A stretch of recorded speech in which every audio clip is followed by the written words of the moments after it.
And welcome back to Coaching with the Bible. Hope you are having a great week and a great day so far. This is episode 126, season 3, episode 17. The portion of the week is the portion known as Yitro. It is the period in which we read about the giving of the Ten Commandments and the events that took place at Mount Sinai. In previous years on this week's portion, we talked about giving advice. We went deep that first year into Jethro and his role as a quote-unquote consultant to Moses. One of my favorite sort of discussions and conversations is Jethro, the first consultant. Last year we dealt with the issue of boundaries, God setting boundaries on the mountain, people not being able to go up, being able to touch the mountain during the course of the revelation. And this year, we're going to talk about Sinai, what I call Sinai moments or Sinai experiences. I don't think I made this concept up. I definitely heard it somewhere along the way, along the lines years ago, in some class or some talk or some conversation with someone far smarter and more knowledgeable and a far deeper thinker than I am. But here's the idea. It's called Sinaitic experiences. When we read about Mount Sinai, I did a lot of reading in the last couple of weeks on this subject about Mount Sinai, read a number of articles about people exploring and seeking out the mountain that is Mount Sinai, though it's not obvious and not clear, and really trying to get the best picture in my own mind of what happened at Mount Sinai, really trying to understand the verses in the text, the commentaries, other explanations, viewpoints, vantage points, all kinds of things. And the truth be told, I should have known from the beginning that there was no way to really get at what ultimately completely happened at Mount Sinai. Like, to really understand it, to close your eyes and picture it, not the way Charlton Heston experienced it in the movie or in the other movies, but like, how did it actually happen? It's hard. It's hard. It's hard when the verses tell us about being able to see the sounds and to experience, what that looked like. The idea of God being present on the mountain, of Moses entering into the clouds, of the fire, and awesome, but hard. And so I think about Sinai a lot. When we think about Sinai a lot, it's obviously an indelible and impactful place in lore for Judaism and in who we are as members of the people of God and people of Israel. But obviously beyond just the people of Israel, the revelation at Sinai is a world-altering event. God showing himself, bringing himself down onto the mountain, not only operating in history with respect to freeing the slaves, but also day to day, week to week, person to person, having that relationship. The people saw it. People saw God, or whatever they could see of God. It's an amazing thing to think about. And perhaps this week I may go a little bit further on the biblical side than on the coaching side, but we'll get to the coaching side in just a moment. The Rabbi Menachem Mendel Schneerson, the rabbi of Lubavitch, Chabad, comments in one of his writings on the subject that when you think about that on a deeper level, human beings saw God. The same human being that you are, that I am, with the same eyes and the same ears, the same senses and the same mind and the same, we're able to experience God. So, the possibility of reaching that sort of sense of holiness, that sense of sanctity, that level of sanctity is possible for pretty much every human. It's like mind-blowing to think about. If we hold and believe about the concepts of sanctity and holiness, which I appreciate are holy religious concepts, I believe. It's a very powerful thing to think about. Rabbi Sachs writes in one of his articles on the matter, I think it's in his book of Covenant and Conversation around the holidays and the celebrations, the holiday of Shavuot, that is celebrated 7 weeks to the day after the Exodus, is the revelation at Sinai, talks about the idea that Sinai actually never ends, that the Sinai experience continues, which is super interesting also to go to. But what I want to think about here is the following. Sinai happened once. It's never happening again. Certainly not like that. So the Sinaitic experience happened for the people when it happened, for the period of time that it happened, and then it was over. Then they could go up on the mountain. They could touch the mountain. They were not in any danger any longer. And Sinai was over. And then they had to go and live their lives. And for me, that is the idea that we have these, what I'll call peak moments, P-E-A-K, peak moments in our lives. They happen infrequently. They are exceptionally rare. And yet they are guideposts, anchors, the true north for our lives. And that's really where I want to go today, is the idea of the true north. What I mean by this is, I don't think it is the case that there's an expectation that we will live all of our days in a Sinai moment, meaning that God will be revealed to us in that way, in that manner at every moment. But we are supposed to take that moment with us along the way.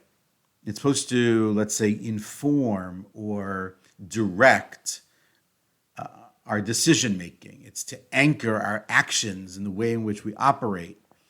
But it's not something that we're either going to experience again necessarily, nor should we. And it does not appear that we have to, because it happened once and God didn't do it again. And so I think it is the case in life that we have Sinaitic experiences, Sinaitic moments. These moments where things feel, let's say, peaceful on some level, very high.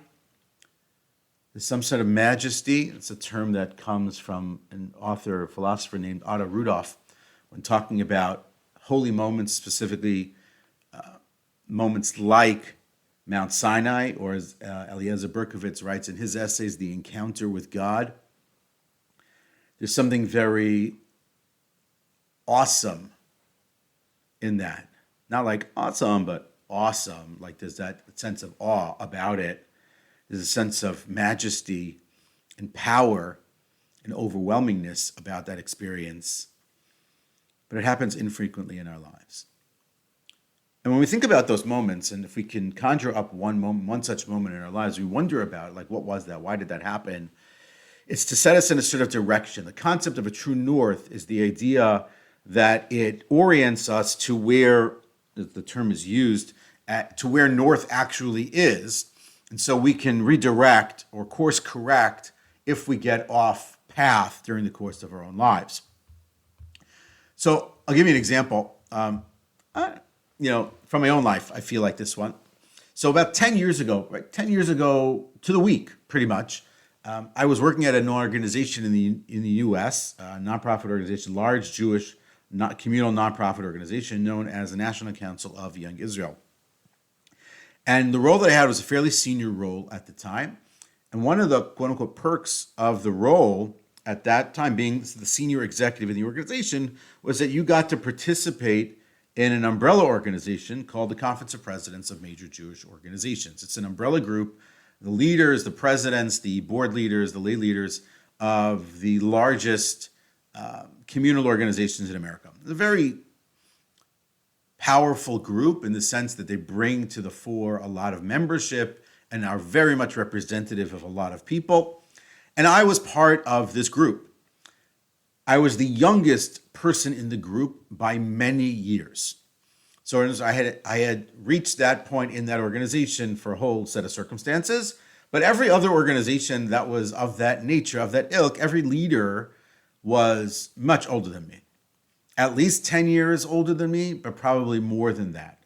To the degree that I was often, you know, mistaken for a child of one of the leaders of one of the organizations. I was that much younger than him, probably 25 or 30 years younger than him at the time.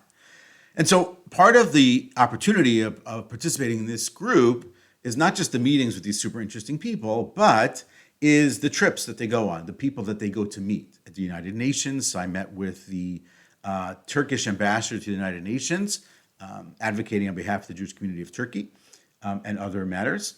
I got to go to the White House with the group. I met at the time was Vice President Joe Biden and other leaders of the United States government, and then traveled overseas to France to meet and interact with the Jewish community of Paris, of Marseille, and also to meet leaders in the French government. So I met the Prime Minister, met the President, met the Mayor of Paris.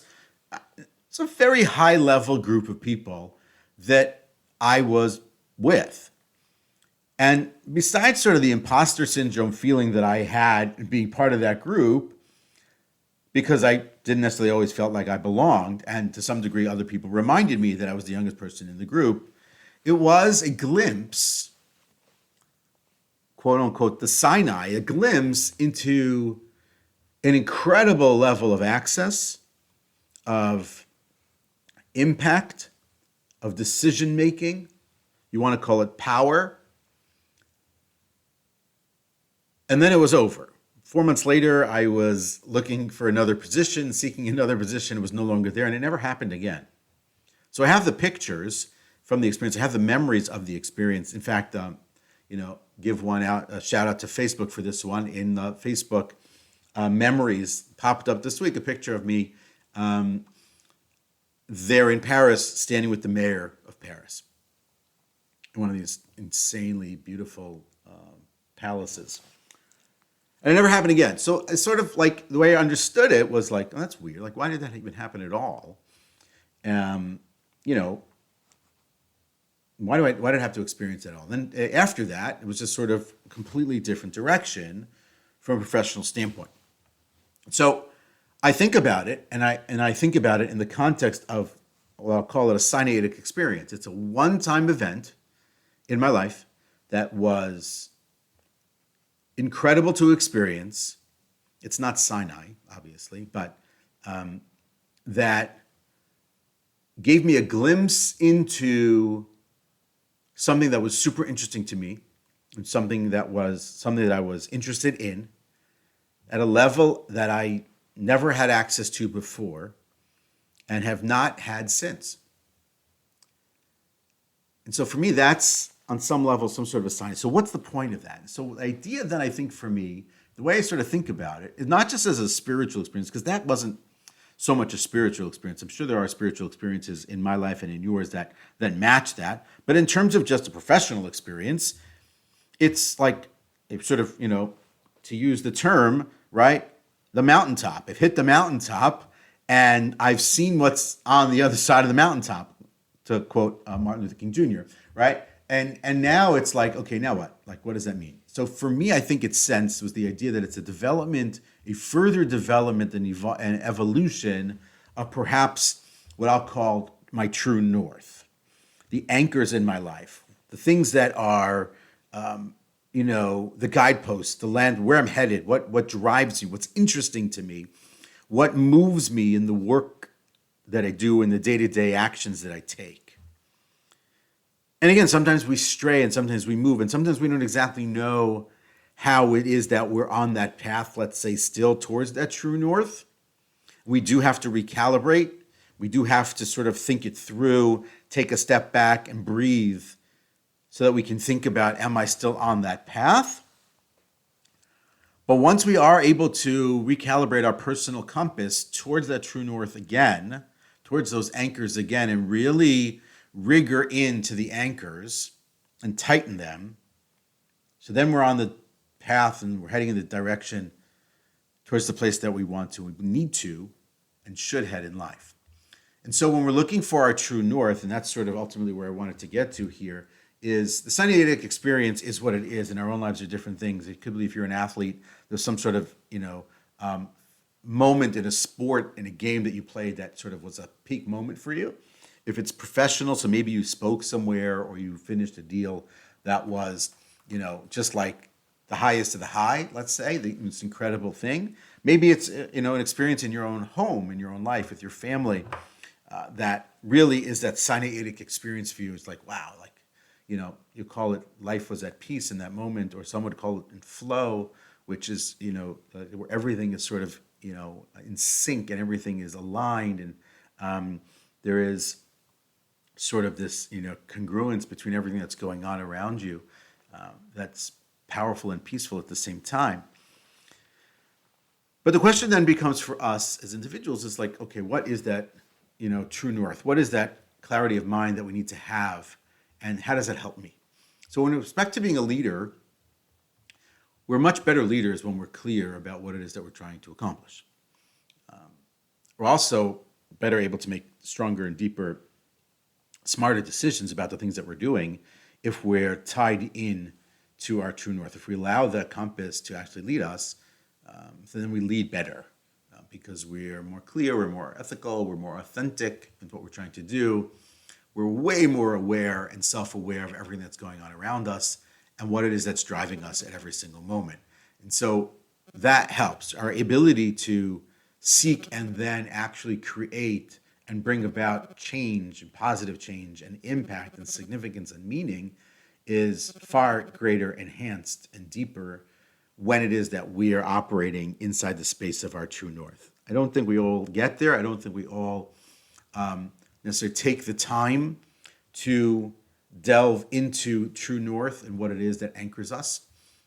Maybe we should. Maybe there's a sense that we would be happier, we would be more content, we would be far more impactful, we would be healthier by virtue of being on that right path and having that true north that really is right out there in front of us that we're looking at and we can always find and we can always seek. And even if we get off the path, we can get back on to that path. So that's really what I'm thinking about this week. That is the idea here in this week's portion. That's what I think about when I think about Sinai.